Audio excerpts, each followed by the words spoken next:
संभल की खबर पर लौटेंगे, जहां पर हो रही सियासत के बीच आजाद समाज पार्टी के सांसद चंद्रशेखर आजाद से हमारे सहयोगी मनोहर केसरी ने बात की है। हमारे साथ बातचीत करने के लिए सांसद चंद्रशेखर आजाद है। चंद्रशेखर जी, आज कांग्रेस की ओर से आरोप लगाया गया कि राहुल गांधी को संभल जाने से रोका गया, क्या कहेंगे?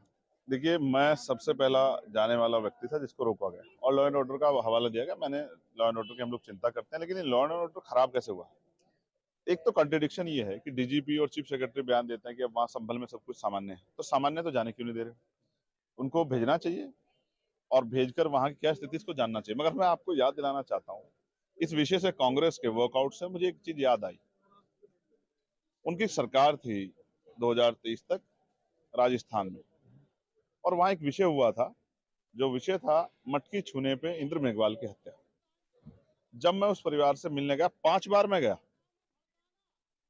उदयपुर एयरपोर्ट के जरिए, जोधपुर के जरिए, आप ये समझो 5 बार मुझे रोक के मैंने ये मांग की कि मुझे सिंगल आदमी को जाने दो। परिवार इनके लिए तो नहीं कह रहा होगा इनको दो, लेकिन परिवार ने वीडियो जारी करके कहा कि भैया को आना चाहिए, हमें उनकी जरूरत है। एक सिंगल आदमी के तौर पे मुझे नहीं जाने दिया। तो ये तो एक दूसरे को गिव एंड टेक है, जैसा आप करते हो वैसा ही आपके साथ होता है।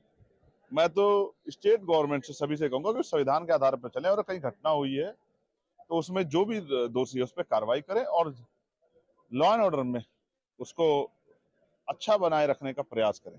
बीजेपी के लोग ये कह रहे हैं अगर 10 तारीख तक वहां रोक है तो फिर क्यों जाना चाहते हैं, लॉ एंड ऑर्डर खराब क्यों करना तो चाहते ये तो आप कांग्रेस के लोगों से पूछो, मुझसे काहे को पूछ रहे हो भाई? मैं जाऊंगा तो परमिशन लेके जाऊंगा बकायदा। अगर जाने की बात है और मैं अपनी पे आ गया, अगर मैं कहूँ कि वो मुझे अपने पद और सम्मान ख्याल नहीं, तो मैं जा सकता हूँ, कोई भी नहीं रोक पाएगा। मैं गारंटी देता हूँ आपको, और मैं अभी चैलेंज करता हूँ 3 घंटे में अगर आपको संभलना मिला तब आप कहना।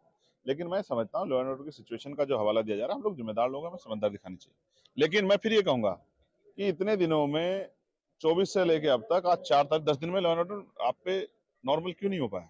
ये सरकार का फेलियर नहीं क्या? ये कानून व्यवस्था का फेलियर, एडमिनिस्ट्रेशन और पुलिस का फेलियर नहीं क्या? इस पे क्या जवाब है सरकार का? सरकार को भी बताना चाहिए।